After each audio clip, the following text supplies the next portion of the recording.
పరిశుద్ధుడా, ప్రేమగల తండ్రి, కృపగల దేవా, దేవుని వాక్కులోని మర్మములను మేము ధ్యానిస్తూ ఉండగా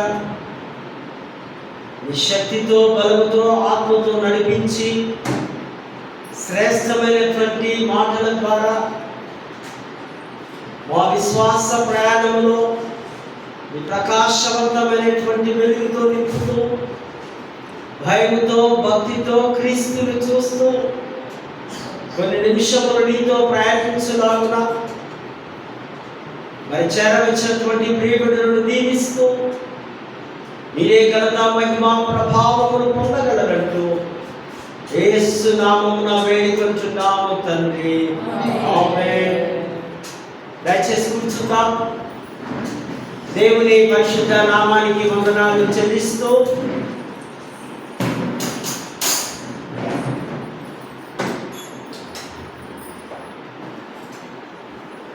మహాదేవుని కృప, ఆయన కాపుదల,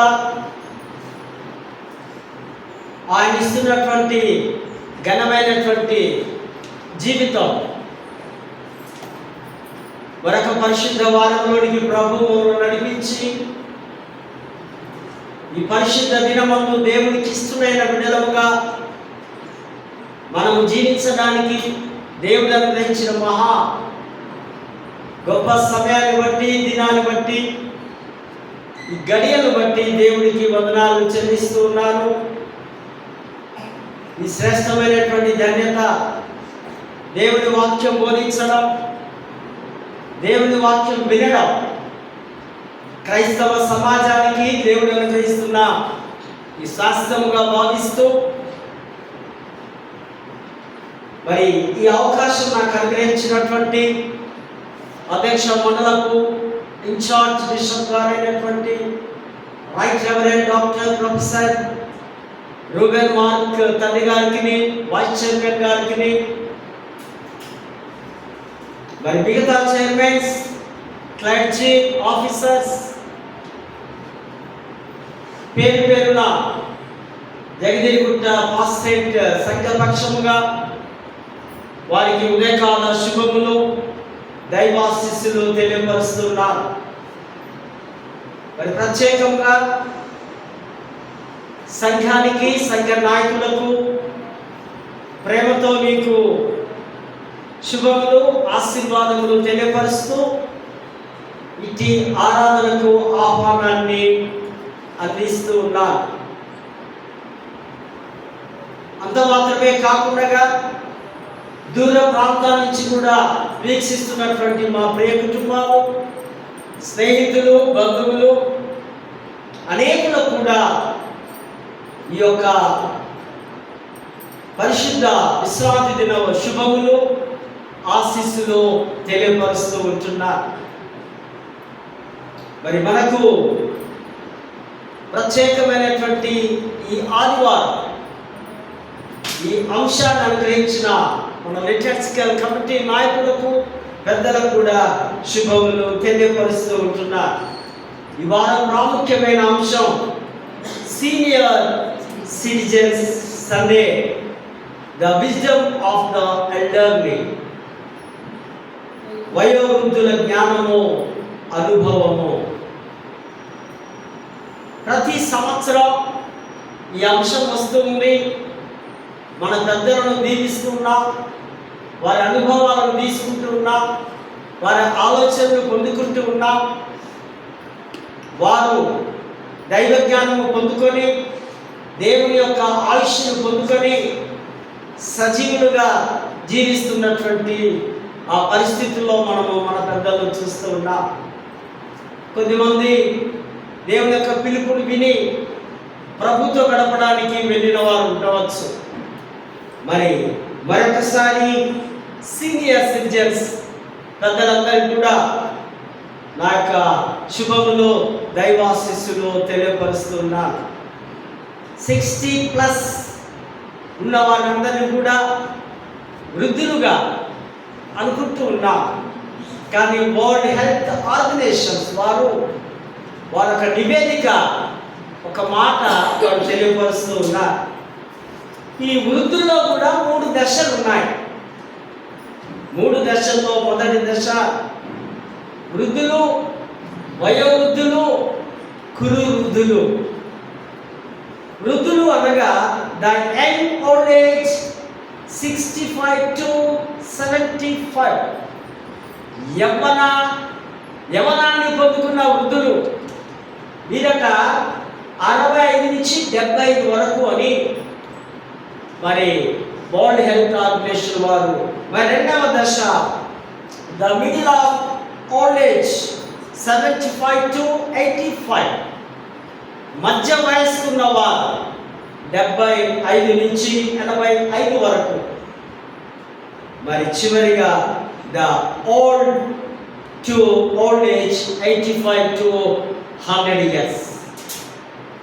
వృద్ధ దశలో నుంచి వృద్ధ దశకు 100 years. కానీ కొందరు 100s కూడా క్రాస్ చేసి బ్రతికిన వారు మహాధన్యులుగా మనము నేటి దినాల్లో చూస్తున్నాం. బైబిల్లో ఒక చాలా సంవత్సరాలు జీవించిన ఒక వ్యక్తి ఉన్నాడు.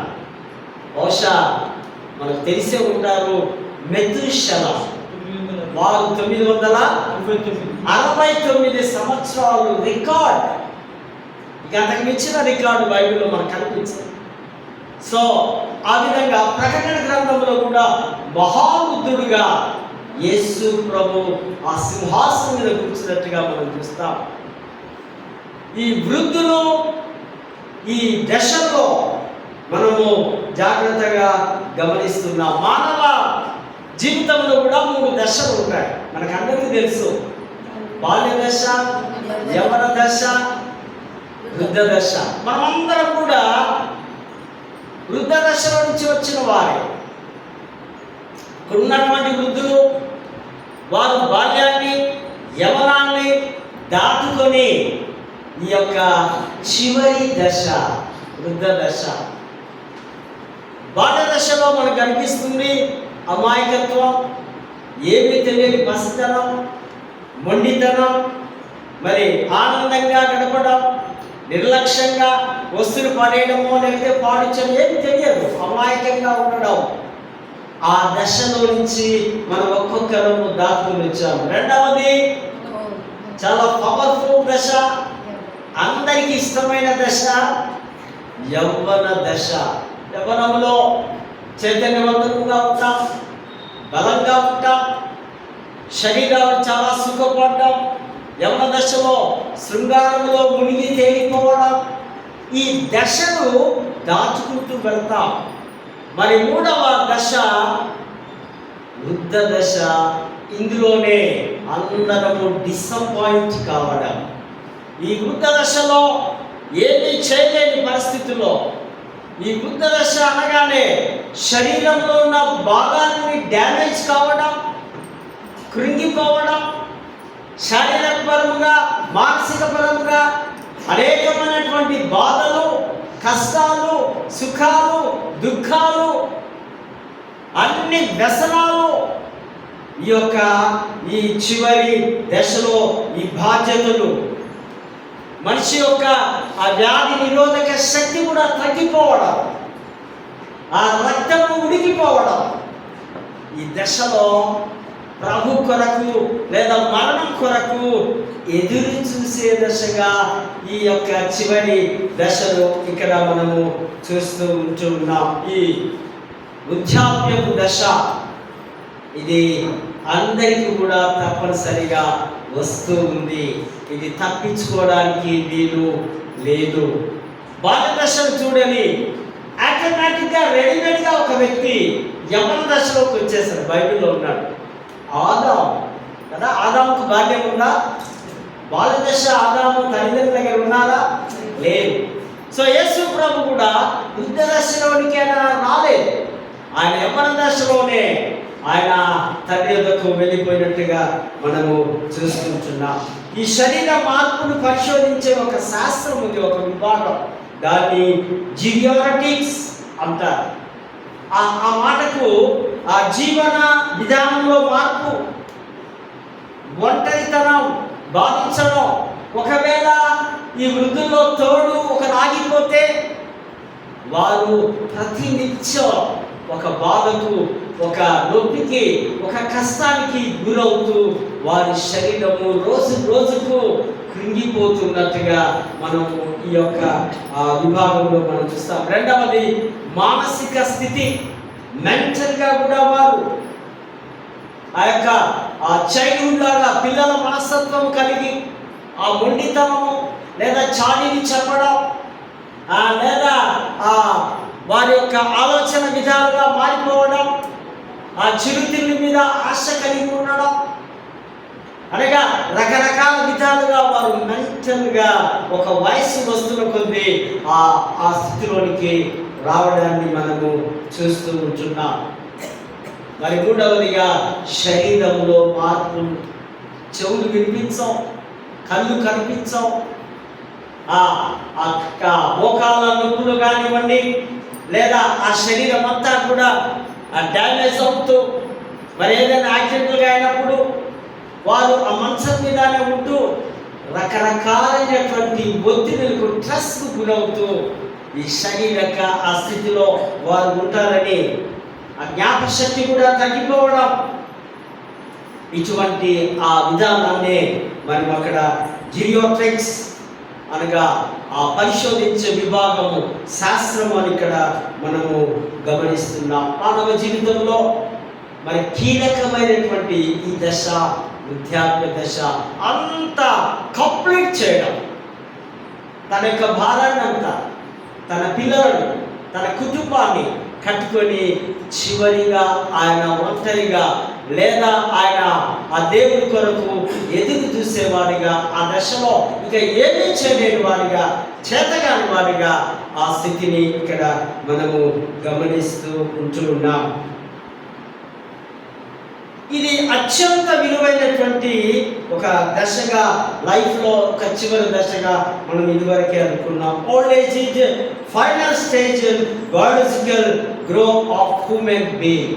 మానవ జీవన భౌతిక పరిమాణంలో ఇదొక చివరి దశగా, చివరి దశగా, దీని తర్వాత ఇంకా ఏమీ లేనట్టుగా ఉంటే ప్రభు దగ్గర ఉండడం లేదా ఆ మరొక చోట ఆ యొక్క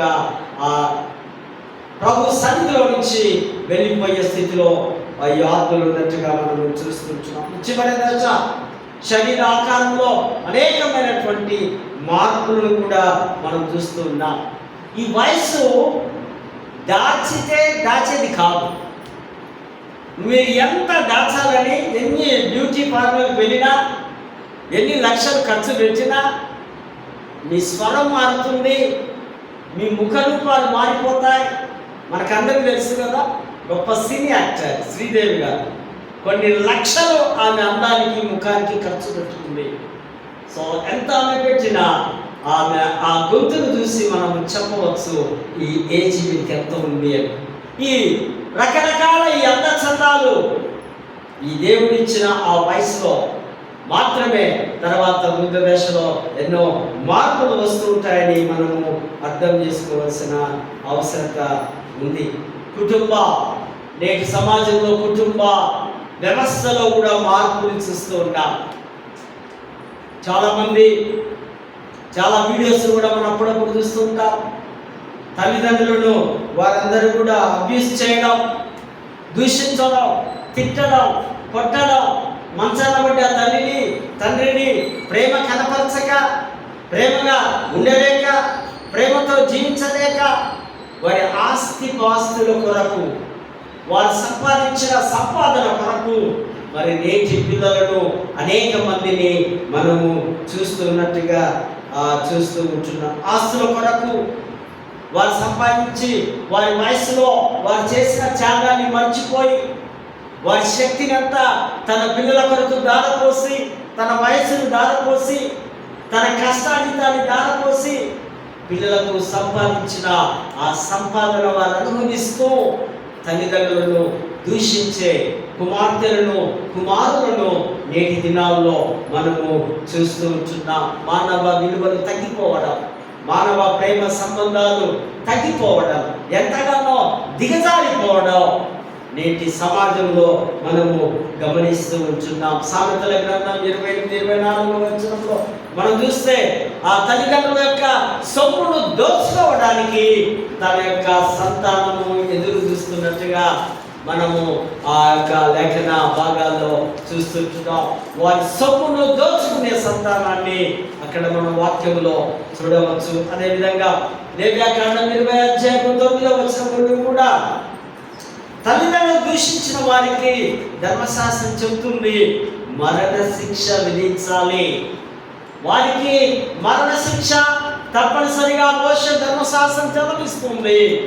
కానీ మన యొక్క ఇండియన్ కాన్స్టిట్యూషన్ ఒక చట్టాన్ని కూడా తీసుకొని వచ్చారు 2009లో. ఒక కుమారుడు ఒక తండ్రిని తన ఆస్తినంతా తీసుకొని ఈ విధంగా తిడుతూ కొడుతూ ఉంటే ఆయన సుప్రీంకోర్టుకి వెళ్తే సుప్రీంకోర్టు ఒక యాక్ట్ ఇచ్చింది. వారు జీవించినంత కాలం వారికి ఆహార ఖర్చులు, వైద్య ఖర్చులు అన్నీ కూడా వారి సంతానమే, వారి పిల్లలే భరించాలని ఆ కోర్టు తీర్పు చెప్పి ఉంది. జాగ్రత్త, తల్లిదండ్రులు చూసుకోవాల్సిన అవసరం ఉంది. ధర్మశాస్త్రం చెబుతుంది, మన చట్టం చెబుతుంది, కానీ ప్రేమ కావాలండి. ప్రేమ కలిగిన వారైతే తన తల్లిదండ్రులను జాగ్రత్తగా చూసుకుంటారని లేఖన భాగాల్లో మనం చూస్తున్నాం. గవర్నమెంట్ కూడా ఎన్నో డిస్కౌంట్స్, ఎన్నో రాయితీలు మనకు కనిపిస్తున్నాయి. పెన్షన్స్ ఇస్తున్నారు, బస్సుల్లో, ట్రావెలింగ్లో, అండ్ ఇంకా ప్రతి చోట కూడా వారికి రాయితీలను ఇక్కడ గవర్నమెంట్, మన గవర్నమెంట్ బ్యాంకులు కానివ్వండి, పెన్షన్స్ అన్ని విధాలుగా వారిని ఆదుకున్నట్లుగా మనము చూస్తూ ఉంటున్నాం. ఈ యొక్క అదేవిధంగా మన భారతదేశంలో ఫారెన్ కల్చర్ అనగా ఓల్డ్ ఏజ్ హోమ్స్ కూడా వచ్చాయి. మనం ఒకసారి ఒక వీడియో చూశారు. అందులో వారి పిల్లలందరూ అడ్రస్లో సెటిల్ అయిపోయారంట. ఆయన చెప్తున్నాడు, అక్కడ అడుగుతున్నాడు ఆయన, మరి మీరెక్కడ ఉన్నారండి అంటే ఆయన అంటున్నాడు, నేను ఓల్డ్ ఏజ్ హోమ్లో ఉన్నాను. పిల్లలందరేమో విదేశాల్లో ఉన్నారు. పిల్లలేమో వారు సుఖ సంతోషాలతో వారు తృగిపోతూ ఉన్నారు. కానీ వారి యొక్క తల్లిదండ్రులను మాత్రం ఓల్డ్ ఏజ్ హోమ్లో పెట్టినట్లుగా మనము చూస్తాం. నేను కన్నవారిని ఒంటరిగా చేసి నీవు కన్నవారితో నీవు సంతోషంగా గడపడం, ఇది చాలా దుఃఖకరమైనటువంటి విషయం. నేటి దినాన, నేటి స్థానం వాళ్ళకు కూడా అదే కావచ్చు. ఒకసారి ఒక చిన్న పిల్లగాడు, ఒక 10 years బాబు, తన తాతకు ఒకడెక్కడో ఒక వరండాలో ఒక చోట వాళ్ళ అమ్మ ఒక చిన్న సాధారణ ప్లేట్, ఒకప్పుడు సిల్వర్ ప్లేట్స్ ఉండేవి, బహుశా కొద్దిమందికి తెలిసి ఉంటారు. ఆ ప్లేట్స్లో భోజనం పెట్టి ఒక గుణను కూర్చోబెట్టి, తండ్రి తల్లిద్దరు ఆఫీసర్స్, ఈ పిల్లోడు బాగా గమనిస్తూ ఉన్నాడు. చాలా రోజులు గమనించి అతను అక్కడే ఉండి చనిపోయిన తర్వాత ఆ ప్లేట్ని తీసి ఈ పిల్లగాడు దాచిపెట్టాడు చాలా. తర్వాత కొద్ది రోజుల వాళ్ళ డాడీ వాళ్ళ మమ్మీ అడిగారు, అరే తాత ప్లేటు పాతది కదా, ఇది ఎందుకు నీకు దాచిపెడుతున్నావు అనగానే అన్నాక, మమ్మీ డాడీ రేపు మీకు ఇది ఇవ్వడానికే. అంటే ఇందులో ఒక గొప్ప నీతి, ఏది చేస్తే, ఏది విత్తితే, ఏది ప్రేమ పంచితే రేపటి దినమున నీవు అదే కోస్తావని దేవుడి వాక్యము సెలవిస్తుంది. కనుక ఆ విధంగా ఉండకూడదని దేవుడి వాక్యము సెలవిస్తూ ఉంటుంది. లేఖన భాగాల్లో కూడా మనం చూసినట్లయితే అబ్రహాము ఒక చాలా దుర్వృద్ధుడిగా ఉన్నాడు. అప్పటికి ఇంచుమించు 140 సంవత్సరాల వృద్ధుడు ఆయన. తన కుమారుడు వాగ్దాన పుత్రుడు ఇస్సాకు పెళ్లి చేసే ఆ వయసు వచ్చింది. తనేమో కానాను ప్రాంతంలో నివాసం చేస్తున్నాడు. ఒకప్పుడేమో మొసకొట్టోనియా నుంచి దేవుడి పిలుపును అందుకొని ఆయన దేవుడు ఎక్కడికి వెళ్దామంటే అక్కడికి వెళ్ళి అక్కడ స్థిరపడ్డాడు. వయసు వచ్చినప్పుడు తన పెద్ద దాసుడైనటువంటి ఎలియాని పిలిపించి ఆయన చెప్తున్నాడు, నేను ఈ ప్రాంతం, ఇక్కడ పిల్లలు, ఇక్కడ అమ్మాయిలు నాకు అవసరం లేదు. వీళ్ళంతా కనానీయులు ఎలాంటి వారు? విగ్రహారాధికులు, మిక్స్డ్ జనాంగం, కలుషితమైనటువంటి వారు. విగ్రహారాధికులు, కనాను దేవతలు దేవులను ఆరాధించేవారు, అటువంటి అన్య స్త్రీలను నా కుమారుడికి నేను వివాహము చేసుకో. నా స్వగ్రామములో నా సొంత ప్రజలు, నా జనాంగము వారి మధ్యలోనే నాకు నా కోడలు కావాలి. నువ్వు వెళ్ళి ఎలియాజర్, నీ వెళ్ళి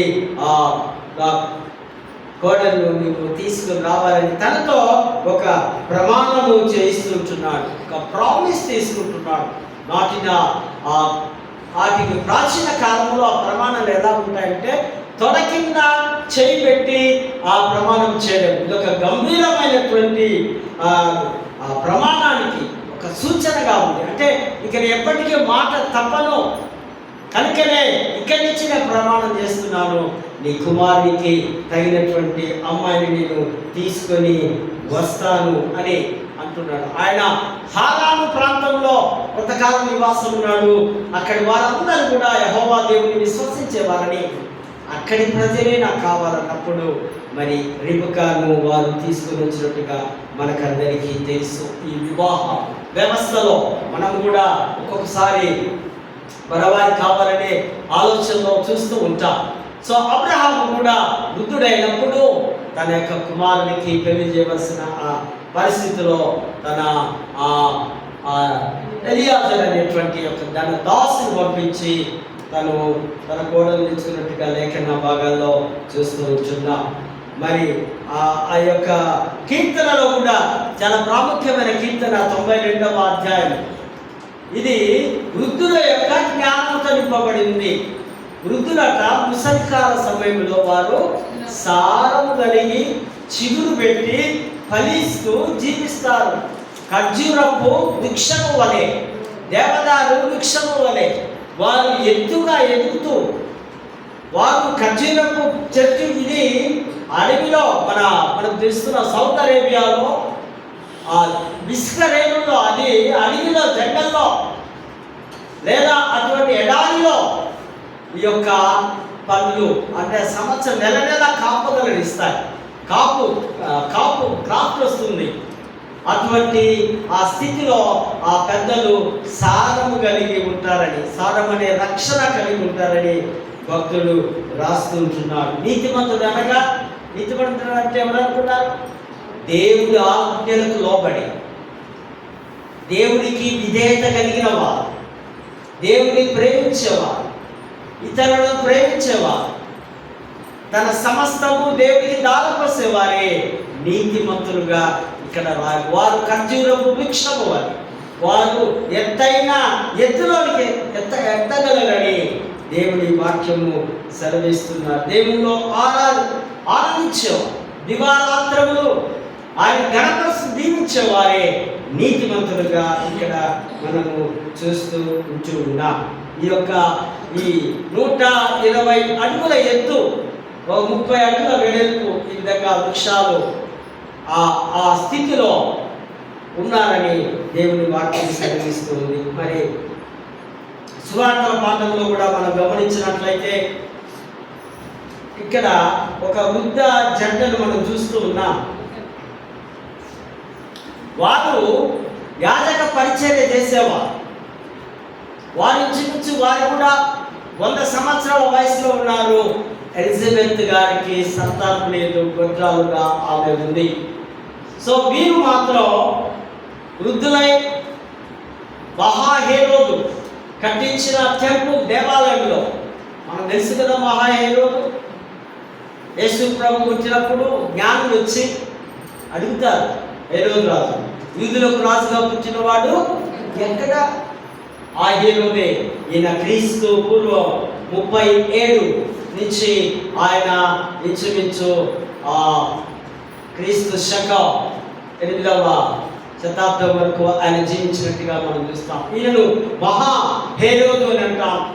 ఆయన కట్టించిన దేవాలయంలో వీరు పరిచర్య సేవ చేయడం, ఎలిజబెత్ మరియు జకరియా వారిరువురు కూడా లేవి వంశానికి, లేవిల అహరోను ఆ సంతతికి చెందినవారు కనుక మీరు తప్పనిసరిగా అక్కడ దేవాలయంలో చేరాలి. ఇంకొక నాయకుడు ఉంటారు అక్కడ.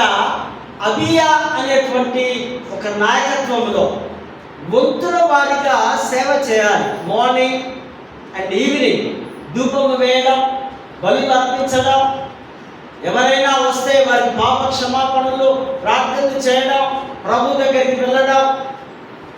ఈ అహరోను వంశానికి సంతతికి చెందిన వీరు దావీదు కాలంలో 24 శాఖలుగా 24 తరగతులుగా విభజించారు. ఈ జకర్యా, ఎలిజబెత్ 8వ తరగతికి చెందిన వారు. ఆ తరగతిలో వీరికి నాయకుడుగా అబియా అనేటువంటి లీడర్ ఉన్నాడు. వారి ఆధ్వర్యంలో వీరు దేవుడి సేవ చేస్తున్నట్టుగా ఉంటున్నాం. సుమారుగా 20,000 మంది యాజకులు ఉంటారు. మరి అందులో ప్రతి తరగతిలో సుమారు 1000 మంది యాజకులు ఉన్నారు. చీటీల ద్వారా వారి యొక్క సేవ డ్యూటీస్, వారికి ఆ విధులు నిర్వర్తించిన డ్యూటీస్ ఇక్కడ మనం చూస్తున్నాం. మార్నింగ్ అండ్ ఈవినింగ్ వారు దేవుడి సన్నిధిలో బలులు అర్పించే ఆ యొక్క సేవ వారు చేస్తున్నట్టుగా మనము ఇక్కడ గమనించగలం. వీరు వృద్ధులుగా ఉన్నారు. దేవుని యందు విశ్వాసం ఉంది. ప్రతినిత్యము యెహోవా దేవుని ఆరాధిస్తూ ఉన్నారు. వీరికైతే గర్భ ఫలము లేదు. కానీ విశ్వాసం అనే మాట చాలా బలమైనది. దేవుని యందు ఆధారపడేదే విశ్వాసం. తండ్రి కుమార పరిశుద్ధాత్మ త్రియేక దేవుని నమ్మడమే విశ్వాసం. ప్రిస్టస్ అనగా ఒక బలమైన నిరీక్షణ కలిగి క్రీస్తును తన తండ్రిని ఆనుకోవడమే. సో అటువంటి విశ్వాసంలో ఉన్నారు. మరి దేవుడు ఎలిజబెత్ గర్భాన్ని కూడా తెరిచినట్టుగా మనం లేఖన భాగాల్లో చూస్తున్నాం. ప్రేమైనటువంటి వారు మరి దేవుడు ఆ వృద్ధులను వీళ్ళకున్నటువంటి జ్ఞానాన్ని మనం తెలుసు కదా, పెద్దల మాట సర్ది మూట కూడా అని అంటూ ఉంటారు కొన్ని ప్రాంతాలు.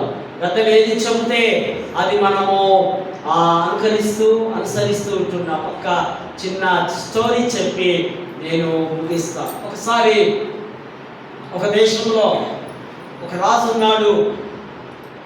ఆ రాజు ఒక ఆర్డర్ జారీ చేశాడు. నీరో చక్రవర్తి లాగా దేశంలో ఎవరు కూడా వృద్ధులు ఉండకూడదు, వారందరినీ చంపేయాలి. అంటే డస్ట్బిన్, వేస్ట్ బిన్, పనికిరాని వారు, దేనికి ఉపయోగం లేని వారు దేశంలో ఉండకూడదు, వారికి ఆహారము నష్టం అంటూ ఒక ఆర్డర్ రాజు ఆర్డర్ ఉన్నప్పుడు ఎవరు కూడా ఏమీ చేయలేరు. కానీ ఒక కుమారుడట బాగా ప్రేమిస్తాడు తన తండ్రిని. బాగా ఏం చేయాలో అర్థం కాక ఒక నిర్ణయానికి వచ్చి తన తండ్రిని కనిపించకుండా ఒక గదిలో ఒక మూట కట్టి ఆయన ఒక లోపల పెట్టి కొంతకాలము ఎవరికి కనిపించకుండా దాచుకొని కొన్ని సంవత్సరాలు బ్రతికించాడు. తర్వాత రాజు సడన్గా యుద్ధం వచ్చింది. ప్రతి యవనస్తుడు, ప్రతి సైనికుడు అందరూ పొరుగు ప్రాంతానికి వెళ్ళి ఆ యుద్ధ భూమిలో మనం యుద్ధం చేయాలి ఆ మైదానంలో అన్నప్పుడు ఈయన పరిశ్రమలో పడిపోయాడు. తండ్రిని ఏం చేయాలి, నేను వెళ్తే ఎంతకాలం అవుతుందో అంతకాలం మనకు ఆహారం ఉండదు, ఎలా జీవిస్తాడని ఆలోచన చేస్తూ మళ్ళీ దేవుడి యొక్క జ్ఞానంతో సరే మంచిది ఏదో ఒక విధంగా అంటూ నేను మెయింటైన్ చేస్తానంటూ తన వాహనం మీద ఏదో ఒక వస్తువులాగా ఆ సంచిలో తండ్రిని మంచిగా హోల్డ్ చేసి గాలి రావడానికి పెట్టుకొని యుద్ధానికి ఎడారికి వెళ్తున్నారు. యుద్ధం కొంతకాలం నడుస్తూ ఉంది. తర్వాత ఆ భూ మైదానంలో ఎక్కడ కూడా వాటర్ లేదు, నీరు లేదు. ఒకరోజు అయింది, 2 రోజులు అయింది. సైనికులందరూ రాజు దగ్గరికి వెళ్ళి, రాజా మాకు త్రాగడానికి నీరు లేదు, మేము అలమటించిపోతున్నాం, మేము మరణించవలసి వస్తుందేమో అని ప్రతిలాడుతూ రాసుంటే రాజు కూడా ఏం అర్థం కాదు. ఇక్కడ ఈ ప్రాంతంలో ఎక్కడ దొరుకుతుంది లేదు. అన్ని దిశలు అన్ని ప్రాంతానికి అందరిని పంపించి చూశారు, కానీ ఎక్కడ కూడా ఆ ఎడారిలో ఆ ప్రాంతంలో నీరు కనిపించలేదు. తర్వాత మెల్లగా అంటూ ఉన్నాడు, ఈ మూటలో నుంచి తన కుమారుడితో చెవిలో చెప్తున్నాడు, తూర్పు వైపు వెళ్ళండి, అక్కడ ఒక కొలను ఉంటుంది. తూర్పు వైపు ఎందుకు వెళ్ళాలంటే ఇదిగో ఆకాశ పక్షులు ఆ ప్రాంతంలోనికి ఈవినింగ్ అవర్స్లో పొద్దుగుంచే టైంలో వాటర్ కొరకు వస్తాయి. ఇగో అవి అక్కడికి వెళ్తున్నాయి, ఆ వైపు పోతున్నాయి కనుక అక్కడ నీరు ఉంది, వెళ్ళండి. వెంటనే రాజుకు ఆ మాట చెప్పినప్పుడు కొద్దిమంది వెళ్ళి ఆ ప్రాంతానికి వెళ్తే అక్కడ నిజంగానే ఒక కొద్ది దూర ప్రాంతంలో నీరు ఉంది. ఆ పక్షులు ఆ నీటిని తాగుతూ కనిపిస్తున్నాయి. తీసుకొని వచ్చి వెంబడే రాజుకు మొదటిగా ఇచ్చి, రాజా అక్కడ నీరు ఉంది అనగానే ఎవరు చెప్పారు ఈ మాట? అయ్యో మీరంతా వెతికారు కదా అన్నప్పుడు ఈ యవనస్తుని వెళ్ళి భయపడుతూ రాజుకు చెప్తున్నారు, రాజా నీరు ఉందని చెప్పింది మా తల్లిగా.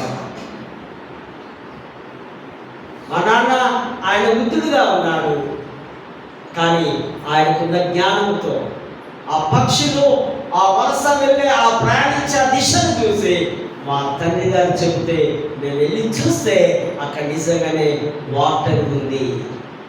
వారికి ఉన్న జ్ఞానం అది అన్నప్పుడు రాజుగారు పశ్చాత్తాపడి, నిజమే మనకు కూడా వృద్ధులు మన దేశంలో ఉండాలి. మళ్ళీ నేను డిక్లేర్ చేస్తున్నా, వృద్ధులందరూ కూడా బ్రతకవలసింది. మన దేశంలో మనకు వృద్ధులు కావాలి అని రాజు చాటింపు వేశాడట.